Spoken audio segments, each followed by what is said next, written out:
You're watching EVH Gear TV, brought to you by Mike's Music. Visit Mike's Music online for all your EVH and other gear needs. Microphones for EVH Gear TV are provided by Rode Microphones, and official Van Halen merchandise is provided by VanHalenStore.com. Now, here's your host from Ontario, Canada, EVH Gear artist Eric Broadbent.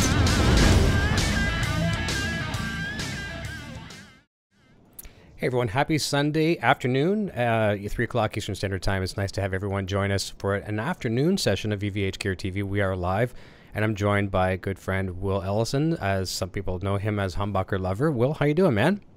Doing good, buddy. How you doing? Doing great, doing great. We had a couple little hiccups there to start the show, but that technology is technology, and no one is immune to technology problems, so it's all good. I'm really happy to have you, and how's the weather your way right now? Oh, it's actually a little bit chilly out there, but it's sunny. It's beautiful. I mean, but it's chilly though. It's actually in the 40s right now. Yeah. So cold here as well too. We're having a little bit of a cold snap. Yes. Cold. How's your weather up there? Same, about the same. It's quite cold. Like you need a jacket for sure. But yeah. I woke up to the beautiful sunshine this morning, so that was really, really nice. And you got all the leaves, and anytime there's sunshine, that's a good thing. So. Yeah, I agree. Anytime. Yeah, yesterday was a little opposite. Yeah, it was kind of rainy and dismal, and you just kind of want to cuddle up on the couch with a blanket and do nothing on those kind of days. Yeah, that's the same way we are here. It was actually pretty bad yesterday. It was pretty bad too. We lost our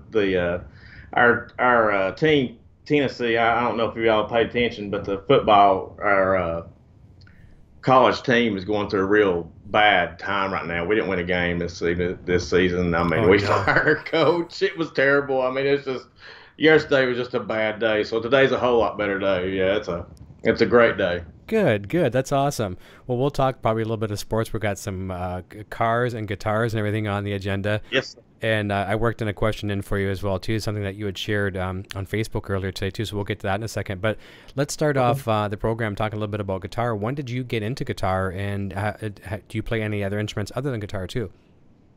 Well, I got into guitar when I was, it's a weird, when I was 14, I was riding an inner tube in my front yard, and it was during a snowstorm, and the inner tube spun around, and I hit the tree with my head first, and so it bruised the back of my brain and front of my brain when I was 14. And I was in a coma for like 3 weeks, and they come in, do final rites on me and everything, asked my parents if they plan on having any more kids, and they just pretty much wrote me off, and then I woke up, and I had to learn how to eat again and learn all that again. And so at the same time, I've been into music a lot, and Living. I don't know if you remember in Living Color, the group, and not the show, but the group in Living Color. Love them. With the Vernon Reed and I can't remember the others, but they come out with that album then, and I fell in love with just the guitar again. It's just like I discovered it new again, and so I started playing, and my first guitar I actually saved up to buy my first guitar, and it was a Gibson Triple Black SG. I was 15 and 14. It was $800. I remember I saved, worked all summer, all through the winter. I mean, just anytime I had a chance to go work at my family's place, I would go work and just be able to save that money for that guitar, because the one thing I wanted was that SG. You know what I mean? That's a lot of money too back then. Yeah. I mean, for a 15-year-old, especially, to save up. I mean, that, to buy an SG then, and I think it was from I can't remember. It was one of the music stores that's still around now. Actually, it wasn't from a Guitar Center or nothing like that, but it was I can't remember. It was one of the stores that's still around though. Kind of like a mom and pop shop kind of thing, like an independent. No, it was actually like a catalog. Oh, a chain. It was like American Music Supply or something like that. It was they sold just new guitars, and so it came with a gig bag, came with extra strings and everything else. It was $800, and I ended up getting it. And like I said, it was triple black. I got it, got my strap. Man, it was heavy. I mean, it was just. I mean, I wasn't that big as a 15-year-old. I hadn't started working out yet. I hadn't, really got into life much, you know what I'm saying? So, I mean, it was real heavy for me, and I just, I didn't like it. And so I actually ended up selling it to a local luthier around here, and ended up getting me it wasn't a Jackson, it was let me think, it was a Charvel. It was a Charvel. Okay. And I got the Charvel, and it was light. It was great. I wanted it to be like, you know, Vernon's, the same color. So I tried to splatter paint it and do all that. And I thought I was just, you know, whatever. And then I played. I was learning good and everything else. And then 16 rolls around, and I got my license. And I discovered what it was like. My first truck I ever had was a '63 Chevrolet. Mm-hmm. It was a Chevy pickup, had 327 double hump heads. I mean, it was just a hoss, and that was my first truck. And so I discovered what it's like driving. Well, my mind and everything just switched right into automotive, and I went right straight into automotive. I left everything behind, and I still just, you know, I listened to music a lot. I had a pretty rough childhood, and I have PTSD from that, and I would escape from my childhood by going to listen to music. Nice. And you know, music was such a big part. Me and my wife was talking about that today. You know that you have movies that you name one-liners, you know, and you name that, but you don't remember who you was with. You don't remember, you know, where you seen it at. You know, you seen it, but you don't remember nothing like that. But music to me, I can remember when that song came out. I can remember what car I was in, who I was with, what I was doing at the time. I mean, you know, I can recall every stage of that from music, you know, and that's the same way I love doing a little trivia with my wife. A song will come on, I say, what movie is that from? Mm-hmm. You know, and it just blows her mind because I remember what scene it was from and where it was, you know, broke down at, because music is that much a part of me. Right. And you know, I just depended on music so much, and so I got rid of the '63 and got a '84 Toyota. That was when mini trucks was getting real big in America. I mean, you know, everybody was lowering them, putting them on the ground, and so I got one. We painted it, made a walkthrough for the cab.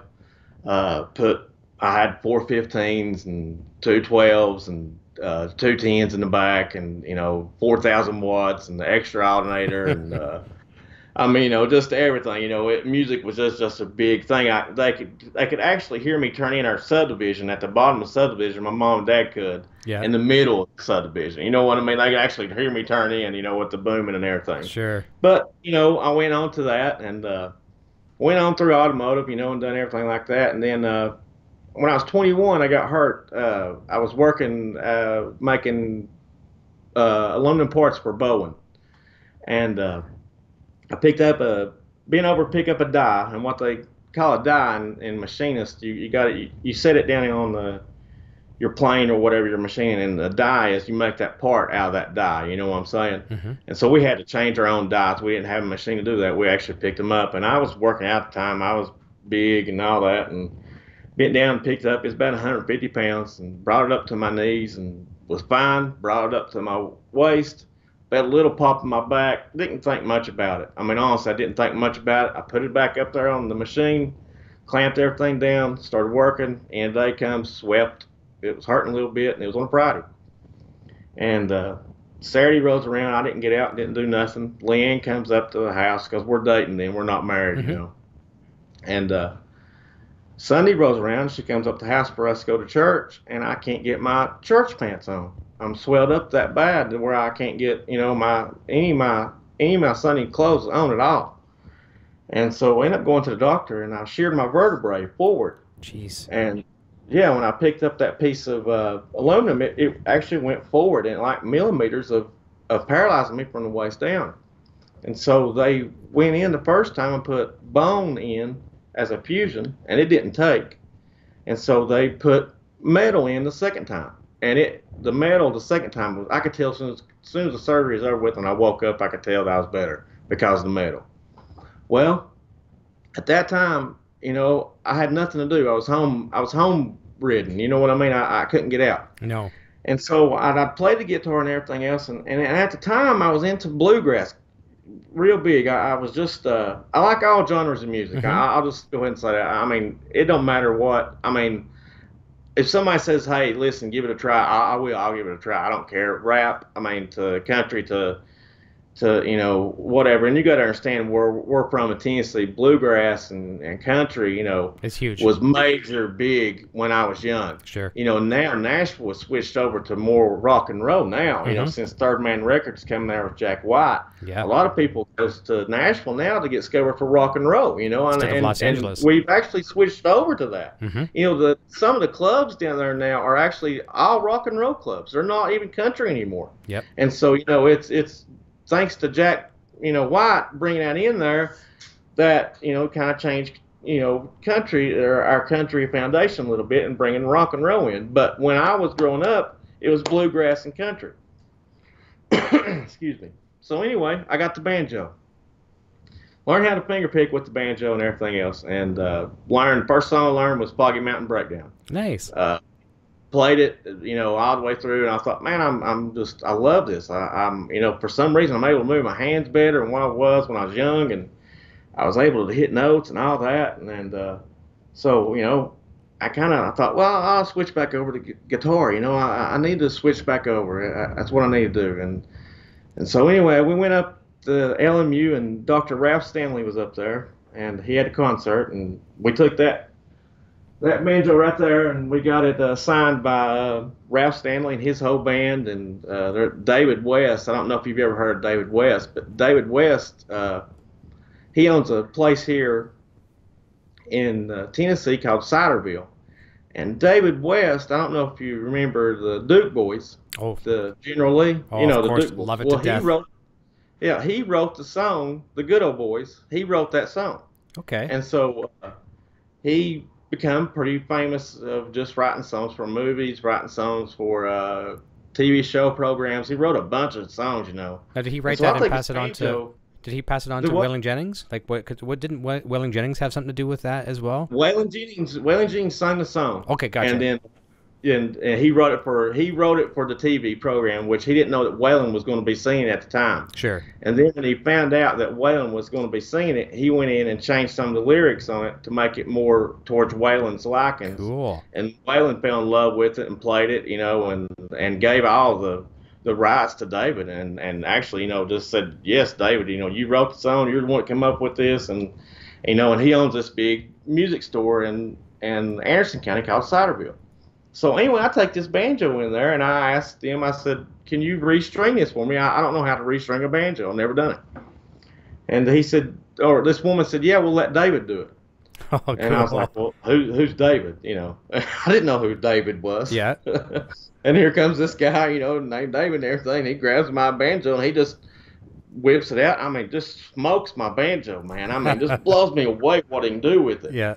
And he said, you don't know who I am, do you? And I said, no, I don't have a clue. I'm sorry, I don't. And then he told me who he was and what all he'd done. And I was just like, my gosh, you know, here's this legend in our backyard, and I'm getting to meet this man. Yeah, and have him work on your banjo. It was amazing. You know what I mean? Yeah. And so, you know, and especially being, you know, in this part of Tennessee, you know, what's bad about it, in all honesty, where we're from, we're known for right now being the #1 maker of meth and the #1 in teen pregnancy in the United States. And that's the bad part about it, you know. Sure. And when you get somebody like David West, or you get somebody like what we'll go into in a little bit too is Grover Jackson. Mm-hmm. You get them to where they leave Tennessee and they make something of themselves. You know that, you know, I don't want everybody to leave Tennessee and make something of themselves, but you know there is a certain part that holds you down here. You know, if you don't break that cycle of what they're raised in, it repeats itself. Then you know, it's just going to keep repeating it. Mm-hmm. You know, and to see people make it out of here and make something for themselves is just amazing to me. I love it. I mean, it's like that Kelsey Ballerini. I don't know if you've heard about her, but she's a big time country star now. Okay. And she's from right down the road. I mean, literally 15 minutes away from us. She's right there. And so, you know, it to see these people making it out of here and seeing people come in here like Jack and wanting to hold Tennessee culture and to hold the culture of what, Sun Music, and he bought the Sun Music building.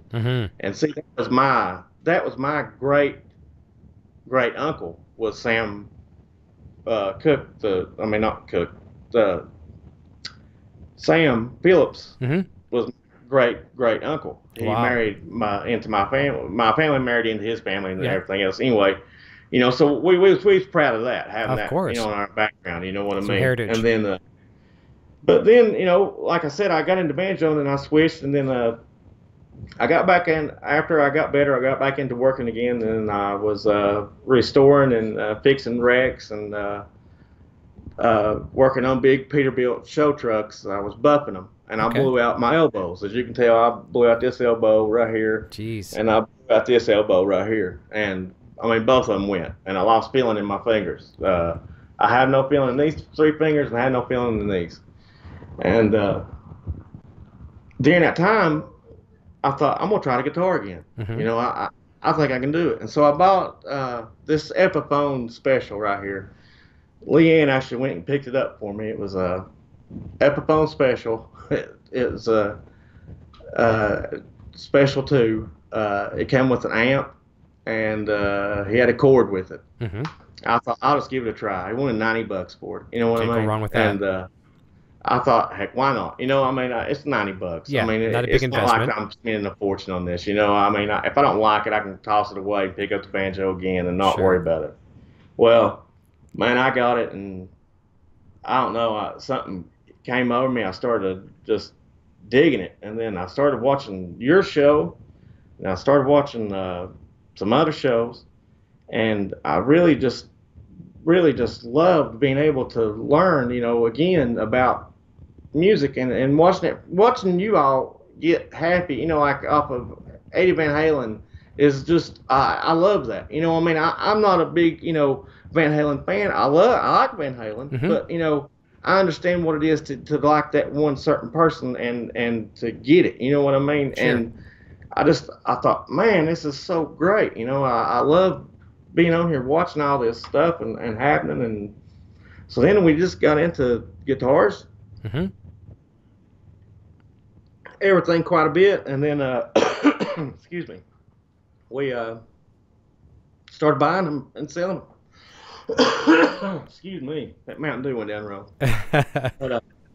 But yeah, that's how I got back into guitar. It's just back up to this point, right now where we're at, not as far as, as Jackson's and everything. I haven't got to that point yet, but as far as getting back in, Epiphone really let me get back in, find that cheap guitar. I had a big nick going out of it, now it's road worn. It's got all kinds of, I put pickups out of a Epiphone Les Paul Sobe edition and change the pickups in and everything, trying to get that grunt. That's before I really, really got more in depth of the shows as far as, you all changing or chasing the tone, and then watching you chase your tone, I was like, oh, okay, that's what tone chasing is. I get it now, I didn't understand before, but watching you, and everybody else on these channels, it was just like, man, this is great. And, that's pretty much how I got back into guitar again. That's awesome. And, the thing is, too, like, everyone that watches this show, they don't have to be a Van Halen fan, because a lot of people that will come to the channel, and there's a lot of misconceptions about the show. Really, all it is the inspiration that Eddie Van Halen has brought out to these different musicians, manufacturers, and music fans. And then we kind of talk just with that, guess what's happening in their world. But you'll hear from everyone from country players to metal players to everything in between, and you wouldn't suspect that Eddie Van Halen has inspired these people, but they have. Yes. So it's just, we talk about that, but I'm trying to think about the one thing you were saying just a moment ago, as far as getting into the guitar and seeing what other people are doing out there. That's what gets me into it as well too. YouTube has been a great thing out there for all of us to learn, to inspire. And you know, I get messages. I know a lot of my friends get messages, you know, that do these kind of things as well too. Like, hey, you know, thanks for inspiring me to play the guitar. And then you sit there and you're like, well, that's actually pretty cool. That's a lot better than sometimes than a paycheck or any kind of pat on the back. You inspired someone to do something. So very, very rewarding. And that's what I was going to ask you. We'll jump over to the chat real quick just to say hi to everybody. But when I come back to that, a couple different things I want to ask you about. I want to ask you about what inspired you to start, you know, doing what you're doing with your show. And we'll talk about the tone, discovering your tone. And the perfect example, too, is Eddie Van Halen. And there's millions of other guitar players, too, chasing tone, millions of them. But Eddie Van Halen, you'd think just when you think he releases a new product and he's, okay, I found my tone, he's happy for a few minutes. And then there's something different, so he'll make something different. So, you know, ears. But let's say hi to everybody in the chat real quick. We got beautiful Poison Ivy jumping in. Mark Taylor's here as well. Jack Shea Martin. You're a Single Coil Lover is here. Randall Fisher is jumping in. Gerard with Victor is here. Curtis Murata says aloha jumping in. Chris Jones, a little Canadian humor. If you've worn shorts and a parka at the same time, you may live in Canada, and that is 100% correct. That's I've had a jacket on in the morning and you know, shorts and t-shirt at night. Or vice versa. It's crazy. Constance is jumping in. Let me see here. Randall Fisher. Will, I'm in Memphis. I knew you to be a Southern boy. And you talk about the new mecca of, you know, kind of Hollywood. The new Hollywood is Nashville. And Billy Sheehan, who I've had on the show recently, he just moved out to Nashville, wanted to have a different, you know, different locale and loving it there. So that's kind of cool. Let me see here. Randall Fisher says, same here. Well, I found out almost 3 years ago I had kidney cancer and started watching different YouTubes and made me pick the guitar back up too. Hopefully that is going okay for you, Randall. Wishing you the best.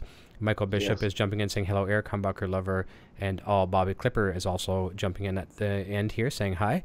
So let's talk a little bit about the Discovering the Tone series. And I think that's a really good series because, you know, there's so many people now. They tend to, and this will maybe lead into your Jackson Facebook group too. And by the way, I have the links to all three of your entities: your YouTube channel, your Facebook page, for both for Humbucker Lover and the Jackson group.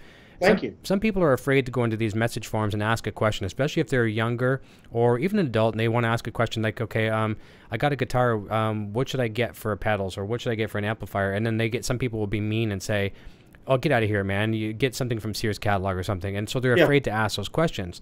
So I know with your series, you know, Discovering Your Tone, tell us a little bit about what people can expect from watching that.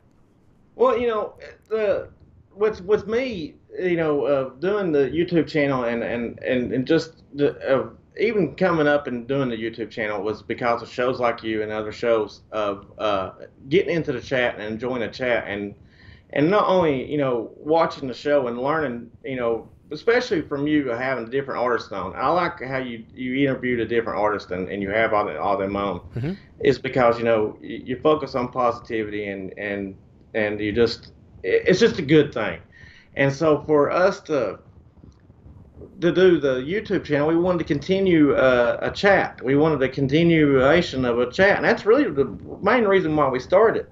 But then the Discovering the Tone series is I wanted to do it to where I'm learning how to play the guitar again. I'm having to learn over and over how to play the guitar again because where my mind's not working right, and my hands, I can't get muscle memory down with my hands because where I'm no feeling in them.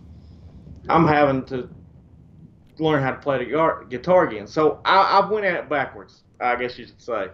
You should probably learn how to play the guitar and then chase your tone. I went as chasing my tone. What I wanted to find my tone, then I wanted to learn that genre of music that I want to learn. And what genre of music, you know, that I want to learn. I want to learn Mick Thompson and Slipknot and Seven Dust and you know, stuff like that. That, you know, the low drop D or whatever, you know, I mean, that hits low. And so we started doing stuff like that, and then I started watching. Let's see, I can't remember who it was. The first one, I think it was In the Blues. I think he's advertised a. Well, he actually tested a Donner pedal on there, and I found out about Donner pedals, and man, they was cheap as they could be, you know, affordable for sure. And I mean, they're, you know, some of the ones, you know, they got the little micros and everything else, you know. I mean, they're an excellent pedal. I mean, they really are, and they'll reproduce a sound of a $500 or $600 pedal of this little bitty pedal right here. You know what I mean? I mean of this. You know, just that little tube drive pedal will reproduce the sound of what I'm trying to get. And so I thought, man, you know, I mean, let's discover. I remember having pedals when I was young. I had the blues driver, and I had the I can't remember what the other one was. It's a metal something. Metal Zone? From, yeah, yep. yeah. It was, you know, it's one of them that gets made fun of now. Oh, yeah, but they're still cool. Make the memes up. We all had one. We all had one. Who cares?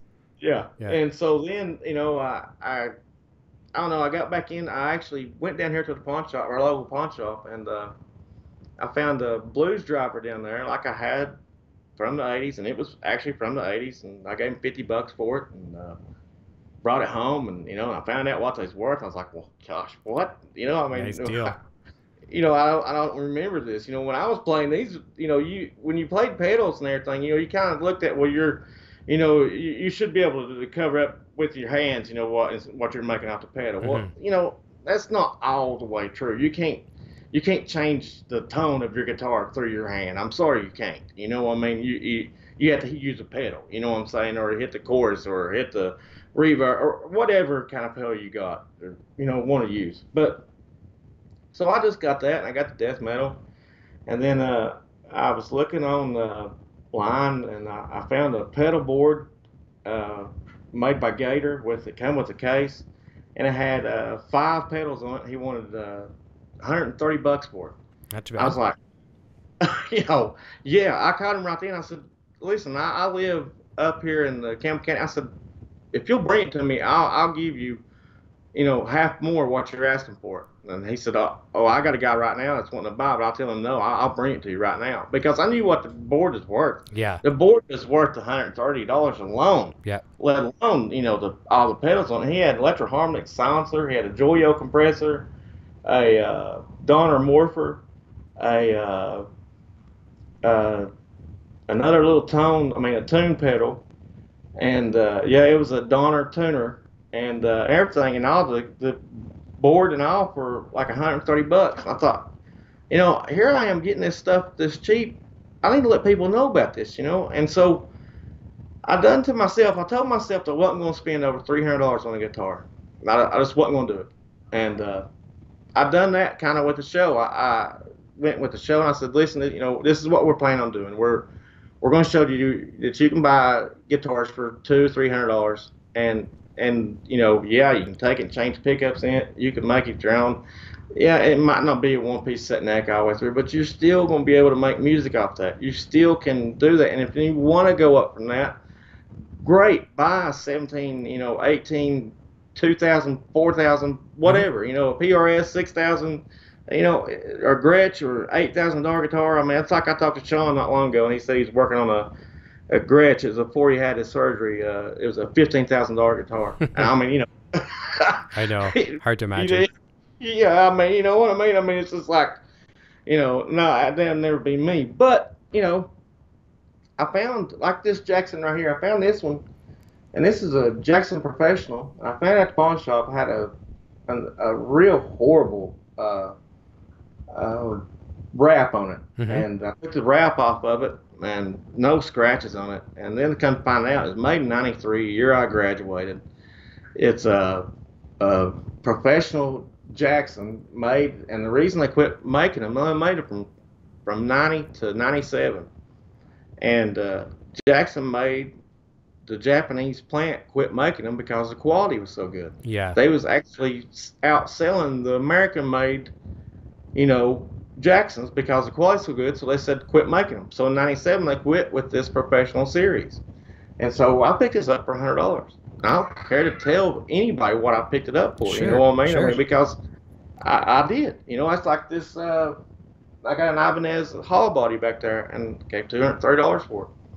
I've not yet spent over $300 on the guitar. I take that back. I have this right here. We ordered this, and this was it was below $300, and we ordered it from Music Farm New, but it ended up charging early on our card or something So we ended up paying for it twice. Oh. So I've got what, I could have bought me a soloist when I wanted to buy one. Yeah. You know what I mean? And here I made this rule not to spend more than $300, but yet I've spent, in all honesty, that's a $600 guitar is what I've got in there. Well, one-time accident's not too bad. Yeah, I mean, and that's the first time I didn't get a broke headstock, and I don't care. I paid it and went on with it, because I wanted the Jackson. But that right there, like you was talking about, that leads me into Jacksons. Yeah. Well, I got this white Jackson right here. I played it and I fell in love with it. And the guy brought it up here. He thought he's going to get one over on me, in which he kind of did a little bit, but he'd done it at night. He knew what he's doing. Mm-hmm. He didn't want me to take it in the light and look at it. He kept out in the driveway. Oh, jeez. Yeah, it's one of them, Mm-hmm. And so it was cheap. And I just thought, and I bought like 5 guitars from this guy at one time. And the one I was actually seeking, was in there, and he pretty much just threw his Jackson in. Well, I ended up playing his Jackson out of those 5 guitars, and I loved it, fell in love with it. And then I thought, wait a minute, Jackson. I remember Jackson from somewhere. And I remembered Vernon when I was young, in Living Color, mm-hmm. who first got me into it. That's what he first played in that video was a Jackson. Okay. I was like, that's where I remember that from. You know what I mean? And so I get on the internet and look it up and find out about Grover. And then so we go into the Jackson part. And that's where we get, my obsession with Jacksons. I love them as well too, and it's funny too. You go back and think about the Japanese, even when Fender had, all their products made over there in Japan. I remember having one of my old drummers also had a guitar, and I broke a string at his place one time. I with the Floyd Rose, and it broke so bad that I couldn't actually change it. Didn't have any strings as a young kid with me, and he had a Japanese Squire. And this thing, he goes, here, you want to play my Strat for the rest of the night for rehearsal? I'm like, because I didn't have Strats at the time. I'm like, okay, I guess. And I played it, and the thing played as good as my American-made guitar had at the time, and it was a Japanese Squire. So yeah. Quality is amazing. My EVH, one of my EVH Wolfgangs is a Japanese before they moved him over to Mexico and places like that. They still, obviously they make USA, but their affordable line was Japanese made, and it'll rival anything USA. It's just amazing. Oh yeah. Yeah. Yeah. Even the Mexico models now of EVH and everything. Of all the Fender brand. Mm-hmm. The Mexico. People don't understand. It might be made in Mexico, but Fender bought all new tooling and all new equipment for that plant in Mexico. In all honesty, they've got the best plant out of any Fender plant around. Yeah. And that's the one in Mexico. Yeah, and the thing is, they've got all new equipment, everything. That's right. And not only that, not only is it the equipment, the people, the reps for like we'll use Fender as an example. They go down there for months at a time, and they stay there, and they make sure that everyone's trained. They oversee the production, and things can still happen. There's flaws with any kind of manufacturer, but they'll make sure that it's made to expectation. Several samples will be sent off to Eddie and the team, and they'll verify and sign them. Okay, that's good. Go ahead and produce them and that kind of stuff. So. That's the consistency that you'll expect. But here's a question I have for you, because you are quite successful with the pawn shop things, and I have a little bit of experience, not with running pawn shops by any means, or not necessarily shopping pawn shops, but my old bass player in my band, just before the band shut down, he was a manager of a pawn shop, and he's been in the pawn shop business for a lot of years. And there's a lot of pawn shops that know what they're doing, and there's some that don't. And for us as buyers, the ones that don't know what they're doing are great. And one of my guitars is a pawn shop guitar. It's one of my Wolfgangs. Actually, I've traded it back and forth with the boy. It's now back in his possession. But it was a PV USA Wolfgang Special, and they were good guitars, the specials. And it was a black one when it was made. But the way the pawn shops at least work here in Canada, you can tell me a little differently about America. But so if someone brings a guitar in and it's worth, let's say, $1,500, so they'll have a certain scale what they would allow you to get on it for a loan. So you need a loan, you give them your guitar, and in this case, they gave this customer, I think it was $80 for a loan on this guitar. And you have 30 days, whatever, to come back and get your guitar, or they can do what's called an extension. You say, I can't pay my $80. Can I give you, whatever it is? So we'll say $5, and that'll get me 2 more weeks. And then if they default on these loans, then there's a 30-day holding period. It's just kind of courtesy, just, you know, to let the person come up with the money, and then it goes out to the shelf. Also, there's a little bit of a hold period for the, you know, the police to check it out, so they make sure that it's not stolen. They'll, you know, that kind of thing. So he told me there's this black PV Wolfgang that come in, and I'm like, oh, he goes, if it comes up, you know, default, whatever, you can have, you know, you can come and buy it, whatever. And then the guy come back in. He made his payment, and I certainly did not want to wish this person any ill will. And like, hopefully you don't make your payment. But I was almost at the same time almost like making a fake close sign and putting it on the stores when the guy comes and make his payment. He's a sign the store's closed. He can't make his payment. So one day, eventually, my buddy calls me, the bass player, and says, the guy, he defaulted on his loan. It's been 45 days. Would you like the guitar? I'm like, yeah. How much? He goes, I'll give it to you what we have into it, $80. And so I got like easily a $1,500 guitar for $80.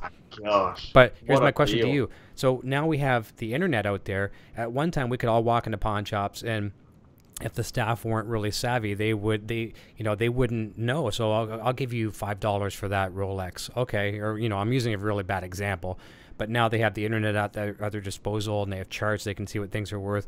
How do you manage to get successful deals from the pawn shops? What I try to do is this is just, now, people can do this different ways they want to, but you know, I kind of forward on this, and I put myself out there. I go in and I look and see what their stock is, and you know, I check their stock, and I'll make actually a note on my phone of what they've got, and then I'll ask them while we're in there, what have you got coming out? And they'll tell me what they got coming out, and then they'll tell me how long it's been in there, or if they'll even some pawn shops will even go so far as to tell me, you know, well, they've got so many days to come back and get it, and if they're not back to get it, we'll let you have it for, you know, blah blah blah. Well, you know when you go into a pawn shop, if there's 4 or 5 guitars hanging on the wall, you're not going to get a real good deal there. You know what I mean? Because they're wanting guitars. They know that they can, you know, move them, and they take them in for his pawn. Because I run a pawn shop when I was 18 and 19 years old, and me and my buddy actually run it, and we took in everything. Good business. Yeah. Oh, it was unreal. It was lucrative. I mean, we wasn't supposed to, and it's been a long time ago, so I can say it. But we actually took in license. They would pawn in their license for $5. Anything for a loan, yeah. You know, and I mean, and we would do it all day long. I mean, all day long we'd do it. And so, you know, I kind of went from that way. But if you go into the pawn shop, you can ask them, how long has it been hanging there? And if they don't know about it, they'll tell me how long it's been hanging there. And then, sure enough, the price that's on the neck is what they went on eBay, and it's, you know, it's never a Reverb. They never went on Reverb and look. It's usually eBay. Mm-hmm. And they'll go on eBay and they'll price the same price as what eBay's priced at. And you know, you can pretty much look at the pawn shop and tell what you're going to do in there. And the way I judge it is if they got 15 lawnmowers sitting out front, they got 10 guitars hanging on the wall, and then they got this one over here behind them because it just come out, and this is the one that's not been put in regular stock over here. I'm gonna stay away from that one behind you. You know what I mean? I'm gonna go over here to where these has all been over here, and I'm gonna look for the one that's got the most dust on it. Yeah. And I'm gonna check it. I'm gonna take it down, and then people say that those wall hangers don't mess up guitars. Okay, that's great. They might not, but I'm telling you from my experience. You know, this is from my experience and Leanne's experience. She'll say the same thing. Every pawn shop that I've went into, that where the guitars are facing the sunlight, and they are held up by the neck on the wall hangers, and where they're hanged up by the neck stock, it is broke down here. Every time it's got a crack in it, right here, where your 4 bolts right here go in the back. Okay. It's got a crack right here. Wow. Right there. Every time.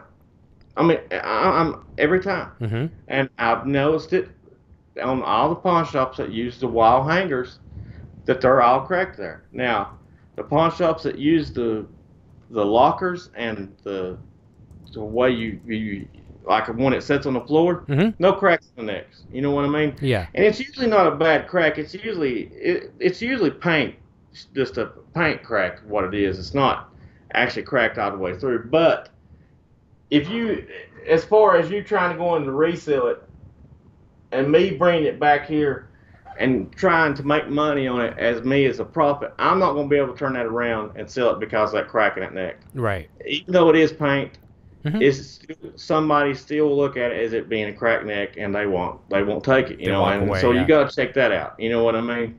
But usually, sometimes now, I mean, you know, you talk about getting good deals. Now, if you can tell it's a paint chip, I mean, it's a paint stress, get it repainted. Yeah. You know, buy bottom dollar, strip it. Yep. And, you know, repaint it. That's like a buddy of mine, he's a luthier, and his first guitar was a Hondo. And I like those. Those are cool. Well, it was the Eddie Van Halen signature Hondo. That's striped. I love that. Again, that's actually been a conversation on the show a few times. I think that was almost a borderline lawsuit guitar. I don't think that was an authorized guitar, and I really wish I would have bought one. Well, this is what's bad about it, and he holds his head down now about it. He got tired of the paint job on it. Oh, no. Oh, no. Yeah, listen to this. Brought it to where I used to work at, had them repaint it, and they took it all down and painted it silver metal flake. Oh, no. And so now my luthier buddy, he goes, you hold up this silver, you know, and it looks horrible. Yeah. I mean, I'm just going to tell you it does. It looks horrible. But he held up this Hondo guitar. He said, this is one that used to be worth about 10 grand. It's worth about $3 now.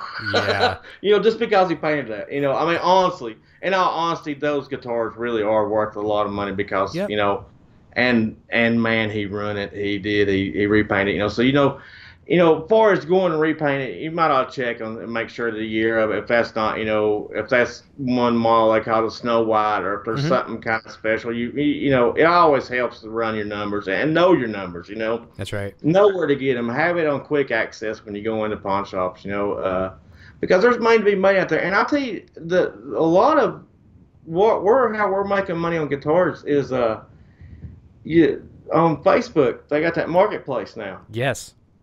Oh, it's just a godsend. I just sold a couple microphones on there. You know, it's amazing what you can find on there. I mean, I'm talking $1,200 guitar for $400 or $500. Yeah. You know, and then if you watch it close enough, you can. I had one guy, and this is bad, and I felt bad for doing it, and I felt so bad for doing it, I didn't go get it. I had one guy talk down on a made in Mexico Strat, $35. What? Yeah, and he said he'd take it, and it had the double humbucker in the back with 2 single coils in the front. Wow. And I honestly, I didn't go pick it up. I didn't. Yeah. I had to talk down to $35, and I just didn't go pick it up. I thought, man, and he was a young kid, and I just didn't do it. I felt like, no, I'm just going to let somebody else. And he was asking $150 for it. Wow. And I had him talk down to $35. I mean, honestly, he would have took it, but I couldn't do it. It sounds like maybe he was desperate for a sale, to do something like that. He was. Yeah. He was. You could tell. I mean, it was you could tell. You can just tell by the pictures what what's going on. You know what I mean? Yeah. And I don't know. Me and my wife's got a big heart. If we go out there and we buy, that's like I bought that stack right there. Marshall. That Marshall for $200. Gave $200 for it. Yeah, that's a great deal.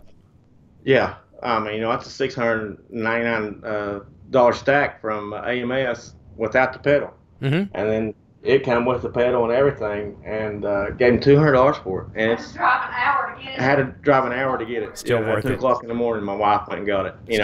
But that he was that desperate for money, and in that situation, he wanted the money. He didn't care, and it worked out for both of us, and. Yeah, you kind of feel bad, but if you felt bad for everybody, I used to sell cars, and if you felt bad for everybody, there'd be people walking out with a car every day. You know what I mean? I know. You don't stay in business. There's friends and there's business. There's also deals. You can give deals, but you don't give stuff away, or else you don't pay your bills. Right. And it goes the same as you trying to resell. People's got to understand, when I come to look at your guitar, I'm not.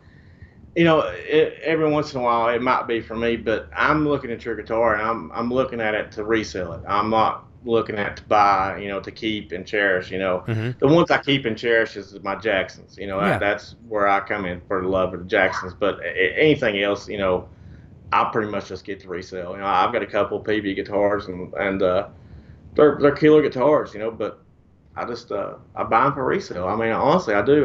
We got strings and everything else, and I like having new guitars, and if I can sell a guitar and then go get another guitar and go get another guitar, you know what I mean, and then sell another guitar, I like doing that, and so it just keeps my little hobby going, I guess. Yeah, and kind of it brings a couple bucks in, and that's a question for you. So let's say someone sees your show, and when they're watching and they like something that you're showing, and you mentioned guitars, strings, accessories. How can they contact you to purchase some of these products? Well, they usually message me, and that's what David does. David Ennis, he comes in your chat, And, he does. He's a good guy. He's a great guy. So is Mark Taylor and Chris Jones, and we've got some that is just regulars with you that comes in with ours. And, that's right. Mark Taylor and David and good people. Chris, they're really good people. But they all, I don't care really, when we're on the show and we have the chat going in, if somebody comes in and says, hey, I want this or whatever, I'll give them my number. I don't care. I usually do it on air. I give them my number on air. And so it don't, I've got a reverb store and we got a store on eBay, and stuff like that. But I've done the strings and everything really for the local people here because the closest place to buy strings is the Guitar Center. It's an hour and a half away from our town. Oh, that's too far. So, no one's gonna drive that for strings. No, and and so we're trying to get the word out there of hey, instead of going to Knoxville, spend your time over there. Just come up here, and we're $1 higher than what they are at. No big deal. But you can't beat that. I mean, compared to hour and a half drive, being $1 higher, there's no way to, And supporting the local. Yeah. And so, and that's how it led up to the Jackson page, of me doing a Jackson page. And that's great. You're doing really, really good with that too. And there's so many people that are into the Jackson guitar line. Many of the guests I've had on the show are into it. I love them as well too. I'm trying to think. I've probably only owned one Jackson guitar in my life. But obviously being from the Fender umbrella, they're very close to my heart, and I love the guitars. The link is in the description below for people as well too. I really want people to check that out. But you're up to several hundred members, I think, right now. It's growing every day. Yeah. It's amazing. We started it out. I started it out because there was so many support for all these other, Fender, I like being underneath the umbrella of Fender, you know what I mean? Like you was talking about, I like being underneath that. And a lot of people, say, well, Jacksons are this since they got, no, I mean, Grover's not there no more, but, that happens in life. I mean, everybody moves on with and Grover started out a great company in Jackson. And I'm thankful for Fender continuing that company. I mean, I love my Jacksons. I mean, I do. I love them. Yep. And so I just, everybody had all these pages devoted to them out there. And I seen one page and it was for Jackson and Charvel, but there wasn't a page for Jacksons. And so exclusively, I started a page for Jackson, and I knew quite a bit of history about Grover, and and talking to Sean, our mutual friend Sean, and Adam, talking to Adam Reaver, and it just grew from there, and having Sean on the show, and we interviewed him, and he was talking about Jackson, and he's proud of his work. You know what I mean? I mean, and he's proud of his work, but yet at the same time, when he was on the show, I wanted him to tell people, and especially the kids, because people say this all the time, and they say if you do what you love, you never work a day in your life. Right. That's true. It is. But you still got to remember, you are working at that every single day. That's right. So there's a chance, like what happened with me, I had custom cars. I always had custom cars. Well, I thought I wanted to build those custom cars. I go in there and work on those custom cars every day.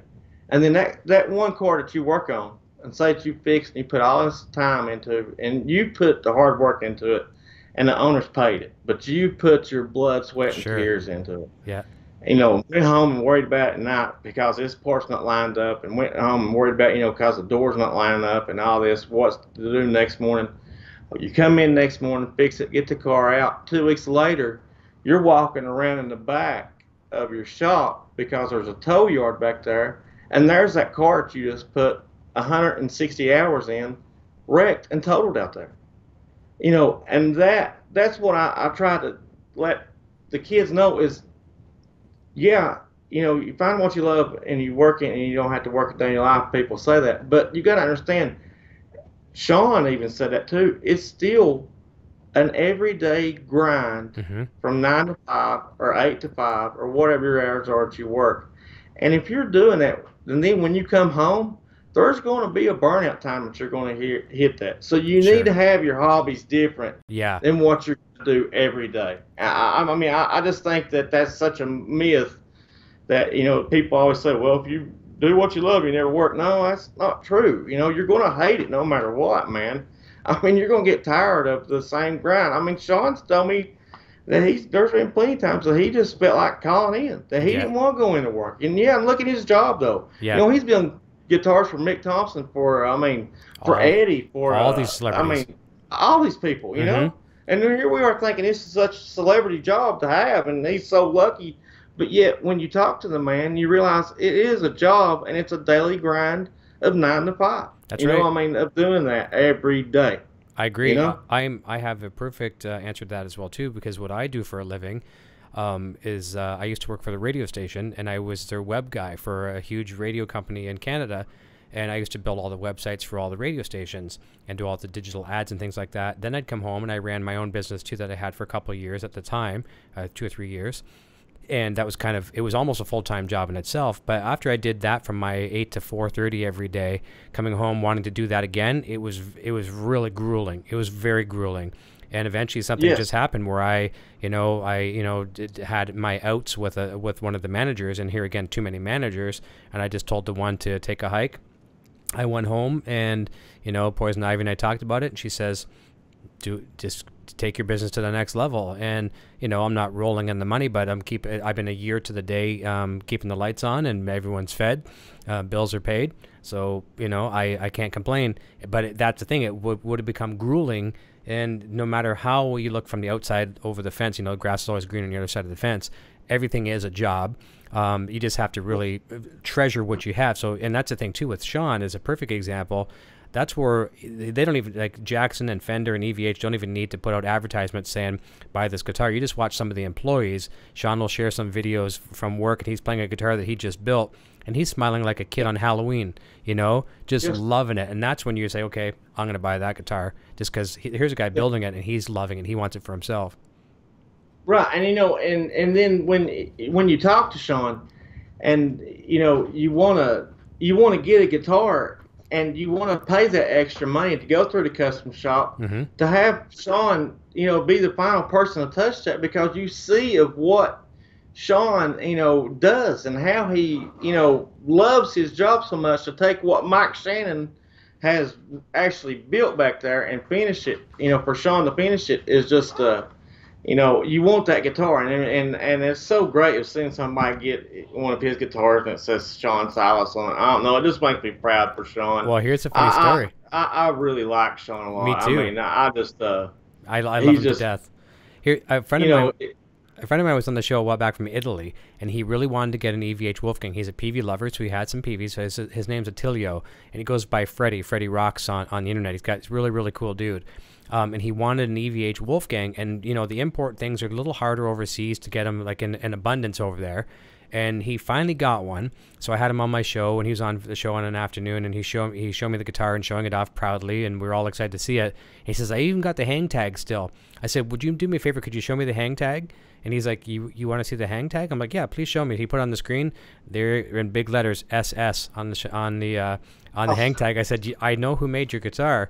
And then I introduced him to Sean. I think they've become friends since. But it was just a really cool moment for me to say to him, I know who built your guitar, and then turning him on to Sean, and they become friends. So that was very cool. And Sean is such down to earth. For anybody that's never talked to him, man, he is just such a polite guy and down to earth and positive. And I mean, you never see, you can tell a lot by a person, the Facebook post of what they do, but you never see nothing negative coming from him. He's always positive. Mm-hmm. And I mean, even when you see him in other chats and everything else, he's always saying something positive. You never see nothing bad coming out of the man. I know. Yeah. And I look up at him just for that alone is just what a personality and what a true rock star that he is. And then, by the way, his band Right, I know, is killing it. I mean, I'm so happy for him. But I love that new music. They got 5 tracks out, and I'm just I can't get enough of it. Honestly, I'm just a huge fan. But he's in that Jackson Club, that Jackson page. Yeah. And that's good to have him there for sure, because he can really answer any questions. Maybe sometimes people have a technical question that you may or may not be able to answer. You got some of the guys that are manufacturing the guitars right on the page. Yeah, and that's like, I think it kind of flipped people out too, because I done Phil Collin his Jackson guitar the other day. The one he splatter painted and done the writing on and everything. And I put it up there, and I done an advertisement. Well, Sean come on there and was talking about how much he liked building those guitars, and then the next person that come on there was Adam. Yeah. Adam said that's one of his favorite guitars he ever touched. And I'm thinking, here's these 2 people are, that is the one that built the guitar, and then the one that does the modifying the tones to get it to finalize it. That's what I mean? To just to mesh those 2 together and those worlds come together like that right in front of you, man, it just blows your mind. You know what I mean? And I'm so thankful to have Adam in there, and FU Tone and everything, and it's like I told him, I said it would be an honor, to have you just post an ad in there every once in a while. Just to post an ad, it just be an honor to me. Yeah. He said, well, we'll see where it goes and how it builds and everything else. I'm not wanting money from him. I just want to put an ad in there. That's right. That's how I feel, because I want him. I want him to know that he's welcome there, and I want other people to understand FU Tone, what they do, because to be honest with you, I didn't understand FU Tone until I started watching your show. Mm-hmm. Yeah, and you know what I mean? I didn't. A lot of people don't know. A lot of people don't know it. They don't know there's what's the word I'm looking for. I always describe what the products, Adam's products, can do. It's like us growing up as kids having a cool stereo system, and then one day we have enough money to go to the store and bring home an equalizer. And we pop in this equalizer into our stereo. We're like, whoa, where was that? My stereo sounded great before. Now it sounds awesome. That's what it's like with Futone, FU Tone. I got to start saying FU Tone. I always call it Futone here in Canada. But it's also just like my guitar can do this now, and it all starts from the block, and then there's everything else, from there. But it just unleashes. And I think Adam says this a lot of times too. It unleashes tone that you just did not know was in your guitar.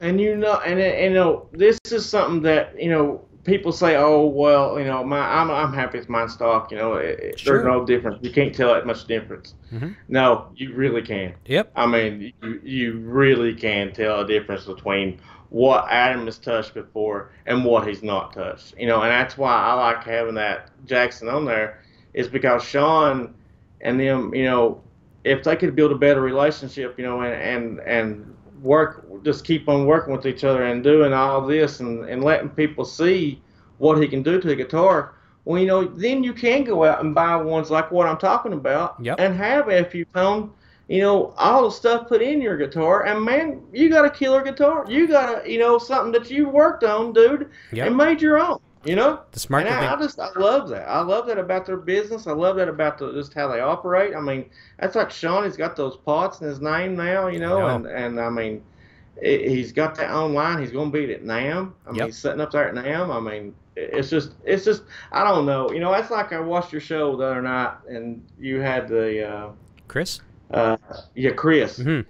And just talking about positivity and everything on there, and man, it's just so true. You gotta surround yourself with positivity, and that's like nobody really said this a lot to you, and I'm gonna say this just, and this comes from the bottom of my heart, and my papa used to have this saying, and I've done good if you notice. I'm not cussed one time. I'm actually all good. Pretty good about cussing quite a bit. My papa used to have this saying, "Don't piss on my leg and tell me it's raining." You know what I mean? Yeah. And I get that now, watching you and how talking to your son and seeing how respectful that young man is, and what a a kid that boy is, it shows what you and Sandra are. Thank you. And that, I mean, all honestly, we did have that little spat, whatever else, and we got over that, and if you want whatever, I wasn't even going to touch on that. I don't care. I don't even want to. No. But we did say this the whole time, though. You are an awesome dad. Thank you. mean, the way that you have raised your son, if I can get my son to act that way when he's your son's age, I'll be tickled to death. And that's like, I have to say this. Remember, it wasn't a while back we was asking you and Eric Jr., how did you get Eric Jr. into wanting to be into rock and roll, and he, Eric said, I found a band I loved, and which was Gorillaz. Yep. And, well, now Trey is 21 Pilots. Perfect. He loves 21 And Eric Pilots. liked them too as well, 21 Pilots. Yep. Yeah, and he come in here yesterday, and I was playing the Doors, Break On Through to the Other Side. Mm-hmm. Trey runs in here and says, Mom, that's on that movie Minions. Perfect. That's where they come in, and they're coming through, and they play that song on Minions. That's hilarious. And so he's remembering songs, from movies like the way I do. You know what I mean? And so it's just like, I've got this little mind that I'm going to be able to mold, and and just it's so great. And I'm just going to tell you, I've learned a lot off watching you, and I'm still going to watch you and take off what you do, of how you treat your son, because man, you're a killer dad, and a great person, and a good husband too. Thank you. I mean, you treat Sandra very good, and Sandra is a great woman. I love her to death. I just I don't know. It's just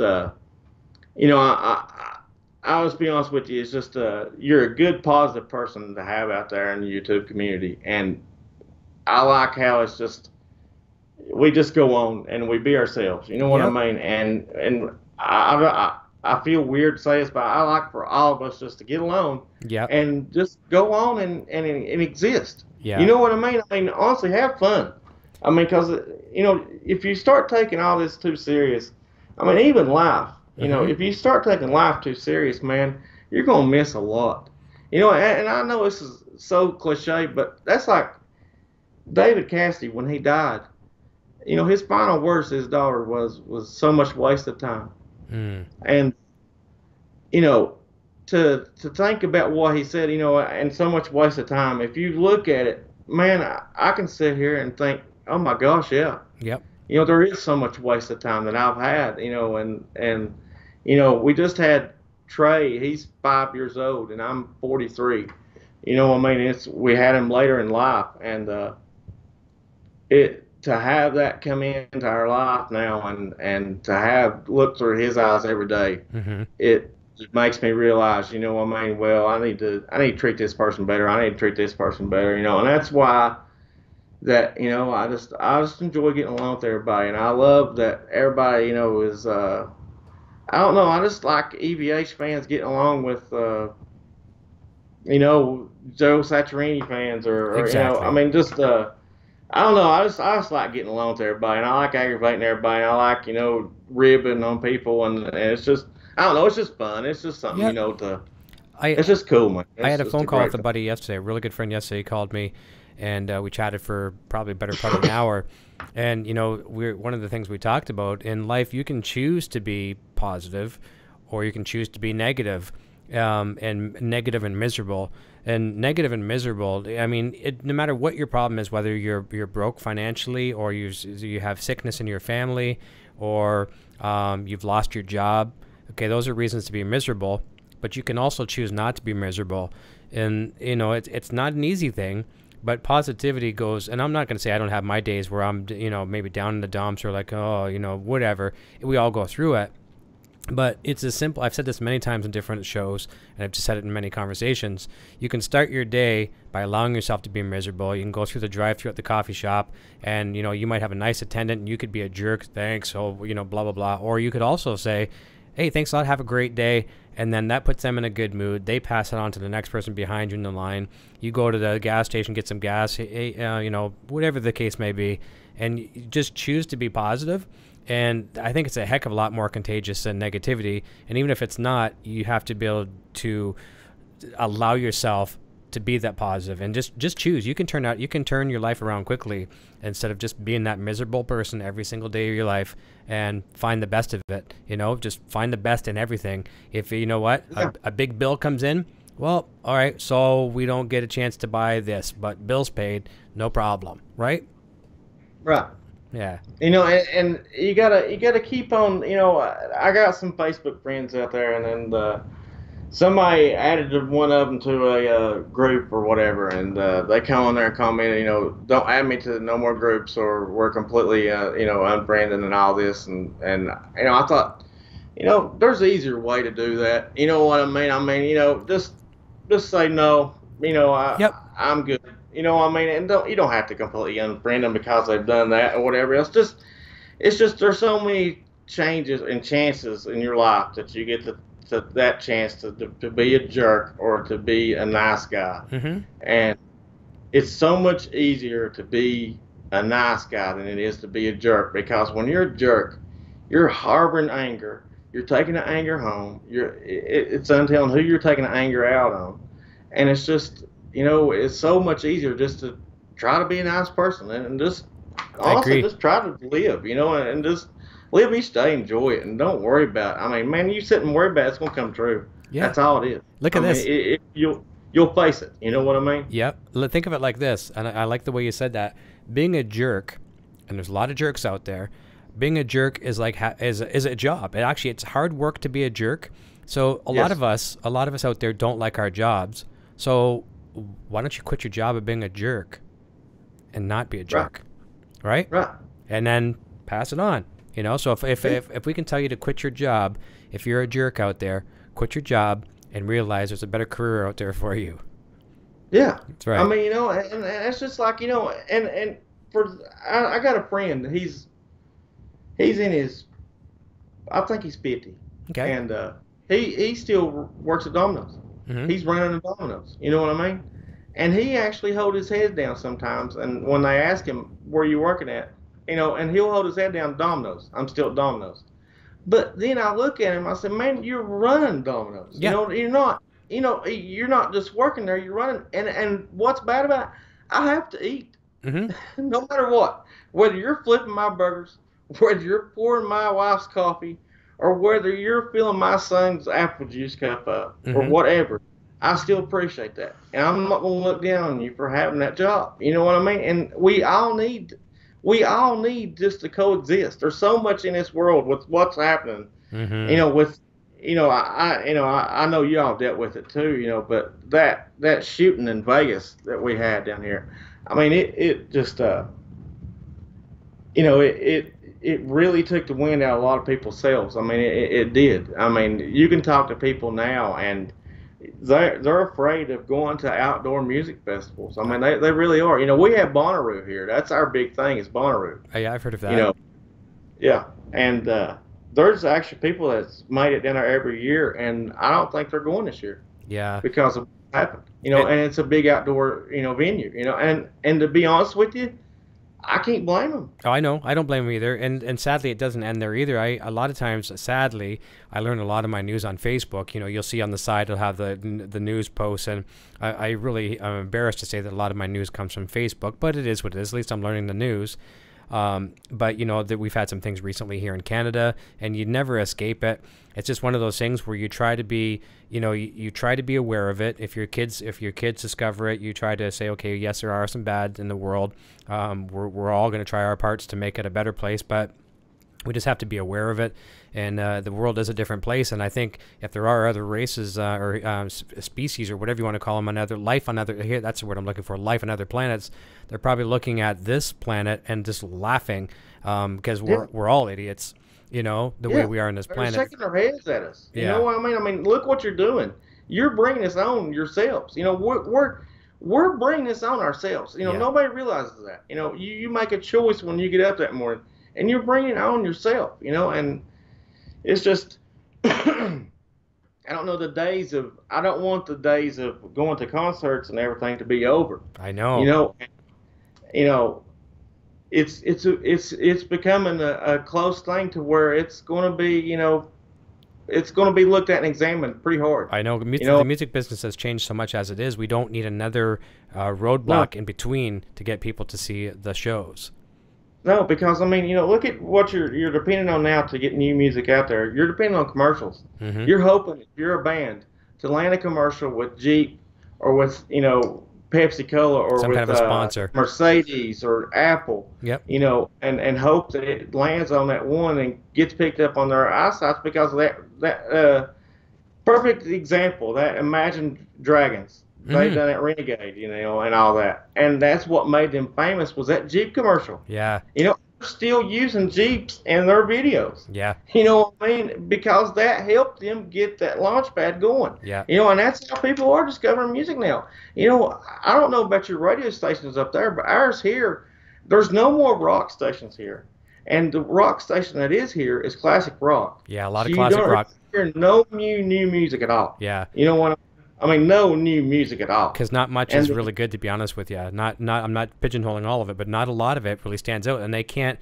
Radio stations survive on advertisements, and if you're not playing hits that everybody likes, they don't stay in business. The radio station I work for, they flipped formats a lot of times because advertisers wouldn't support it. And, you know, that's the bottom line. They have to make money to stay in business. That's why they go to classic rock. Everybody likes classic rock, from 15-year-olds to 60-year-olds.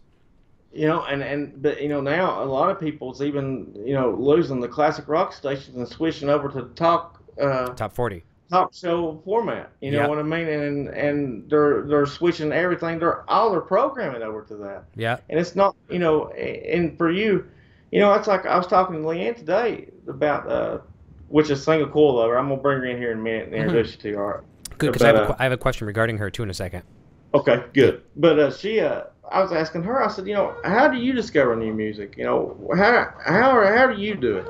And she said she listens to Pandora, you know, and she'll put it on that station of what she likes, and then a new song will come on there. And then she asked me how I do it, you know, and Pandora, you know, yeah, I listen to Pandora and I listen to all that, but I'll tell you, you know, and I it's a big advertisement for them, which we're on here right now, but YouTube.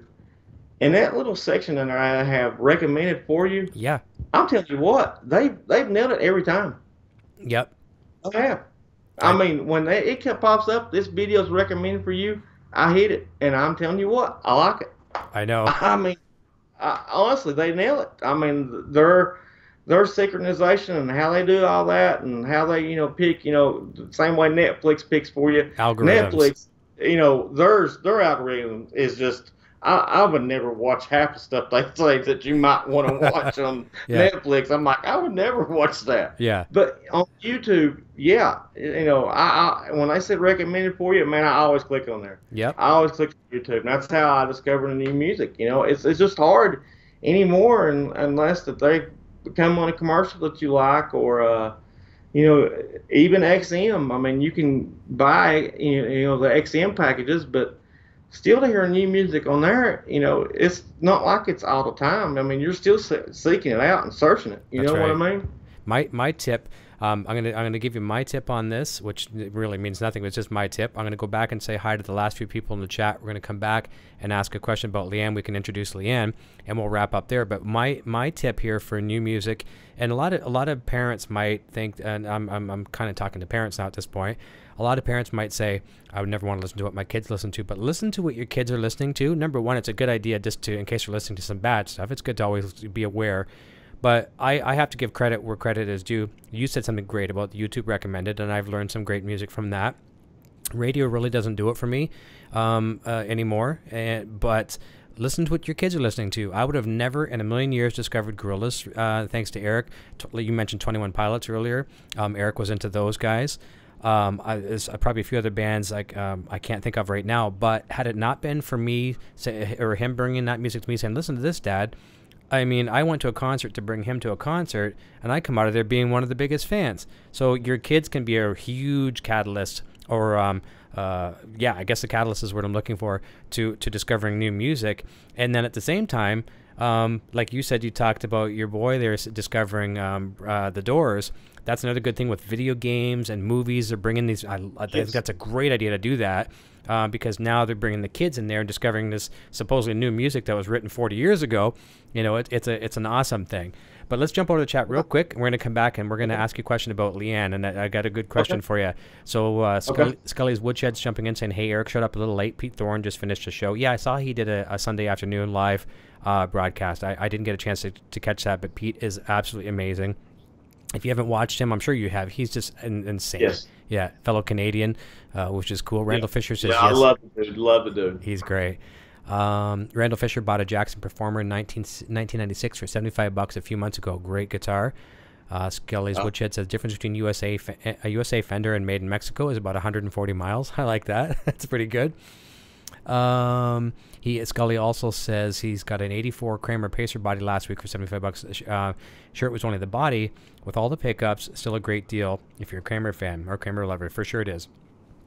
Scott J says, I had one of those striped Hondo guitars, played and felt great, and I'd love to have one of those. There's a local music store in Windsor, Ontario, which is close to me. I had a chance to buy it back in the day. I was a kid, didn't have the money, but I really wish I would have.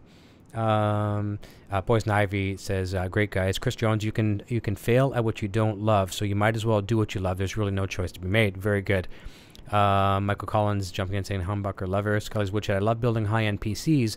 Would hate to have to do it. Yeah, that's the thing. You do it as a hobby, but to do it for a living, it might suck the joy out of it. It says doing things that you love has no time limit on it. When doing it for a living, you have a time limit. That's a really good point. I'm glad you shared that with us. Thank you.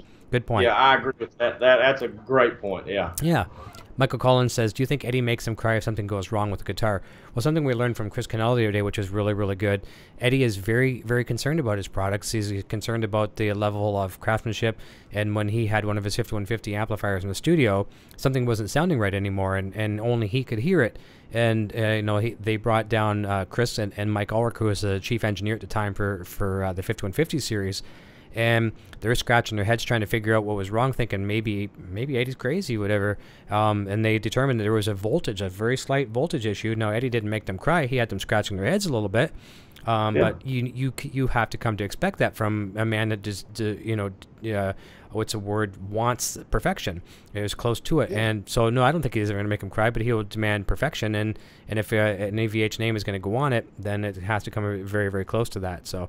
Exactly. Yeah. I mean, you're not going to sign your name to something that you're not playing or proud of. I mean, that's why that Metallica left Gibson to begin with, is because their signature guitars was not being made the way they wanted to. And now look at what Gibson is facing. And you hear all these companies out there facing that, but yet you don't hear Fender out there facing that. I know. I know. You know what I'm saying? A lot of people jump and ship, and it's sad because at one time Gibson was something to be really proud of. I played a guitar in the music store the other day, just yesterday. Eric and I stopped off at our local music store, and they're a Gibson dealer, and I played an Epiphone, the top of the line version of the Epiphone, a white Les Paul, and it played better than they had about a $1,800. No, actually it was more than that. It was probably about a $2,800 Les Paul, and it played better than that one. And I only played for a minute, but I could tell right away just the way the guitar felt. So. That company, I really hope they do. I don't want to see them go out. I really hope they do something. Continuing down the chat, Billy Shelton's jumping in saying, "Hey Eric." Bobby Clipper says, Poison Ivy says Mini Me, referring to Eric, and yeah, and someone else says Mini Eric. But we both share a lot of the traits of Eric Jr. He gets some of his quirks, I won't say what they are, from his mom because I don't want to embarrass either one of them. And then he gets the other quirks from me, and I won't say what they are because I don't want to embarrass myself. But he's a great kid, and he shares a lot of both of our traits and a lot of the good traits for sure. Billy Shelton says, just came in. What's the topic? Kind of all over the place, Billy. We're talking guitars, cars, and all kinds of fun stuff. Pawn shop deals. I have to rewatch back, but I'm happy to have you back. I know Billy was having some trouble watching the show a while ago. He had a problem with his Gmail account, and he couldn't get either the notifications or whatnot. Ray Torvald says, "Hey Billy, not sure what the topic is. Just dropped in about 1 minute ago before you." So there you go, Ray. It's kind of a free for all today.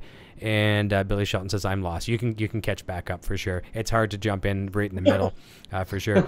But one thing a lot of people know about this show is I wouldn't be doing what I do if it wasn't for Poison Ivy, who's my Sandra Lee here, and she's a huge catalyst. I mean, she is the only catalyst why I do what I do, and I see that you have the same support as well too, and you actually integrate that I remember before you and I were talking back and forth.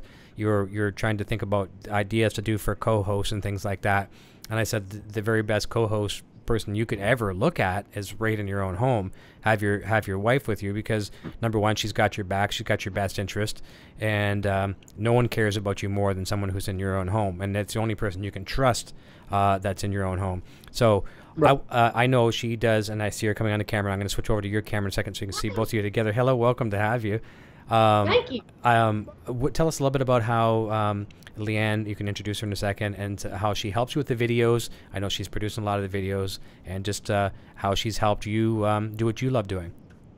Well, she stands behind me 100%. That right there is something that is amazing, and she does not deter me from buying guitars. She actually feeds my.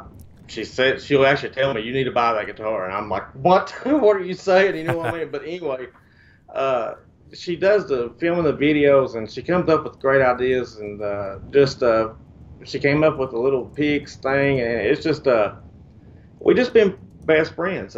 We got married when we was young. We've been together for how many years? Over 20. Yeah. I don't know. You get over 20. We've been married though for what? 21 years. 21 years, yeah, and 24. 24 years we've been together, and so we've been through a lot of downs. It seems like we've been through a lot of downs, and then we have ups. Right now, since this part of life's come along, we're having our ups. It seems like now it's downs, don't you think? Yeah. But Trey's awesome. yeah, Having a yeah. kid's been the best. But yeah, tell them what all you do. Tell them. This is Leanne, by the way. It's a single coil lover. I just, I think I'm a good objective. You gotta have. You can have somebody be buddy and kiss your butt, whatever, and say, yeah, that's great. But you've got to have somebody to say, yeah, that kind of sucks, And I don't know. I think we've got the relationship that I don't care to, Yeah. And he'll tell me my ideas suck if they do. So Yeah. But but she's a huge fan of music too, and to have somebody that's a fan of it, that helps out tremendous. And she's learning at the same time.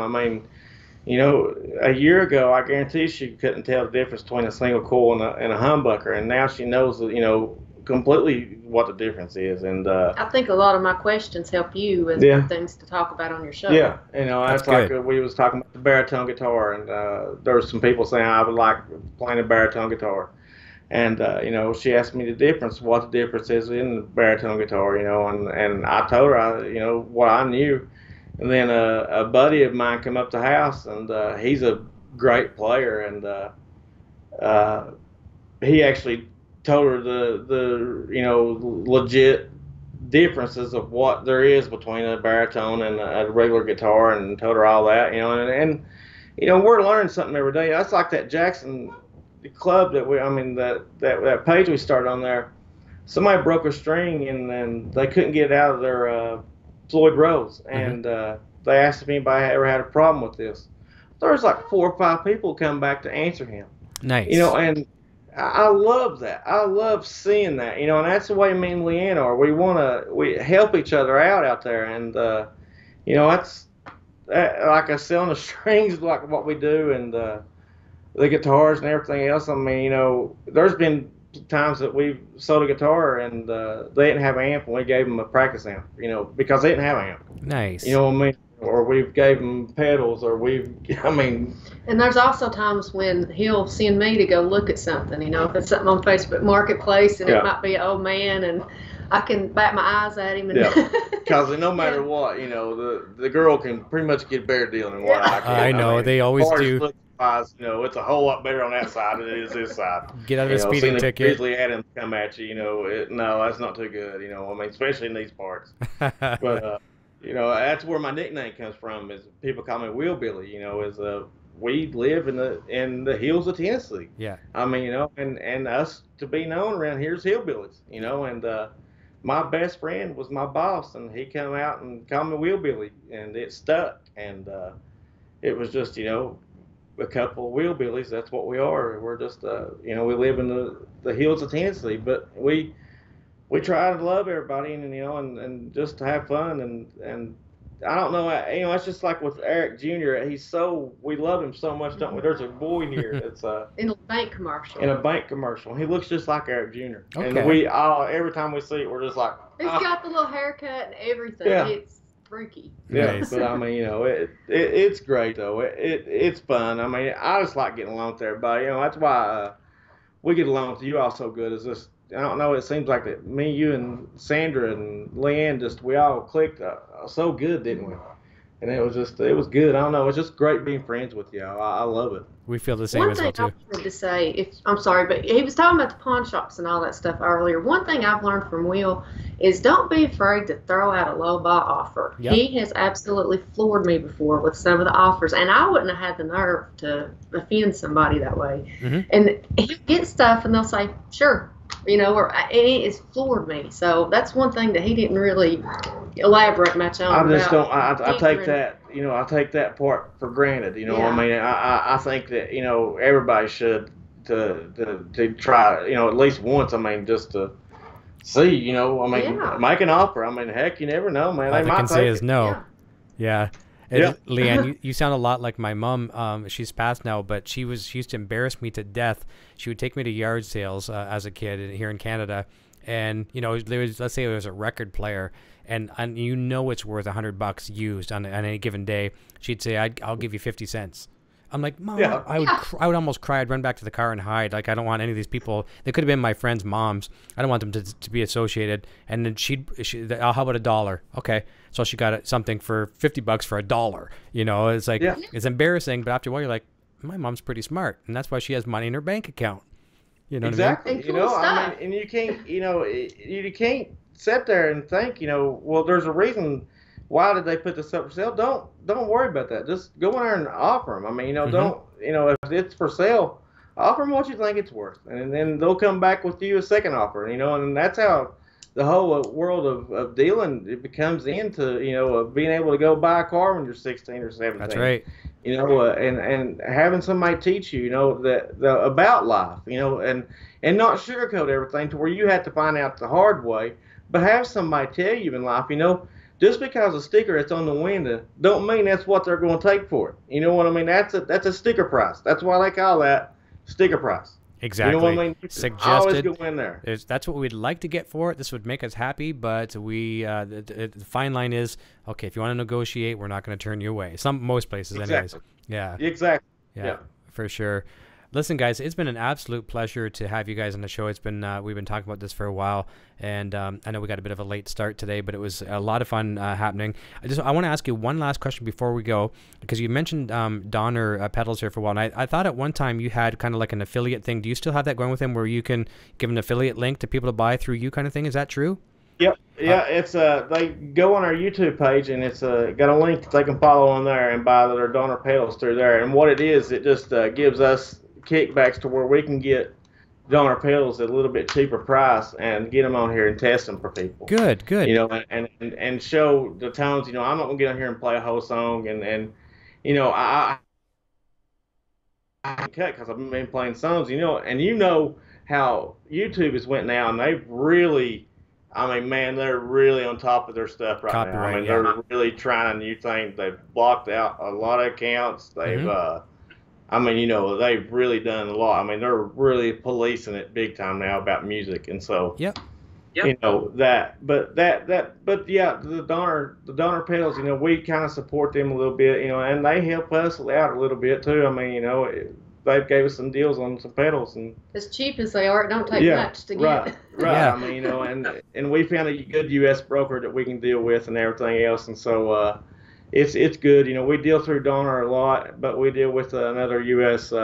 Supplier that does the pedals for us and gets them for us and everything. But yeah, you can order on there. But I appreciate this a lot, Eric. For everything you've done, just the positivity when you like the stuff in the Jackson page, or when you just come on the show and talk to us, or man, anything. I look up to you a lot, and I really appreciate what all you've done for us. You've helped us out tremendous. You'll never know what you've done, but hasn't he? He's helped us out tremendous. We owe a lot to you, man.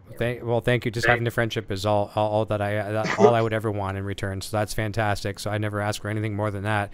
And that's the only reason why I did also want to mention the Donner thing, because I want to try to help out where I can. So anyone that is ever considering purchasing a Donner pedal, I mean, there's many places you can get them, but the link in the description down below to the Humbucker Lover YouTube channel, go there. You'll find that on the page. You'll find an affiliate link. Click on that. And you know what? You're getting a pedal that you're going to love, and you allow Will to get more, to get on his show, to show you, to give away for, prizes, and just to learn more about them. So you're getting something you like. It's helping them out a little bit too. And it's a win-win for everybody, so I really encourage that. There's also the link to the Jackson user group, and there's also the Facebook group as well too for Humbucker Lover down in the description below. Give them some love, give them some likes and some subscriptions, and everyone's going to be very, very thankful. Spread that positivity further and further, and I hope everyone continues the rest of their evening and has a great evening. I'm going to watch Walking Dead tonight. Looking forward to that. Guys, everyone in the chat, guys and girls, thank you so very, very much for joining us. Towards the end of the chat, we got Ray Torvalds, Mark Taylor, great show. Thanks to everyone he's saying. Constance, thanks. Eric, hi. Will and Leanne. Randall Fisher says, great show. Have a great evening, everyone. I'm now going to play my Jackson. That's from Ray. And Constance says, catch you next time, Poison Ivy. Will and Leanne, I'm going to say goodbye to both of you off the air, so hang on for a quick second. I'm going to turn it over to the little man. He's going to tell us what his name is, what he's playing, and I'm going to look forward to seeing you again next time, same bat channel, same bat time, or same bat time, same bat channel. I haven't watched the Batman show in a long time, so I'm really rusty on that. I sound completely stupid, so I'm just going to turn it over to a cute kid, and I'm going to milk it for the ad revenue. All right, we'll see everyone real soon. Till next time, cheers. Hey, my name is Eric, and I'm playing the Frankenstrat guitar. Video production services provided by Design 39 Media. Visit design39media.com for all your website, photography, and video production needs.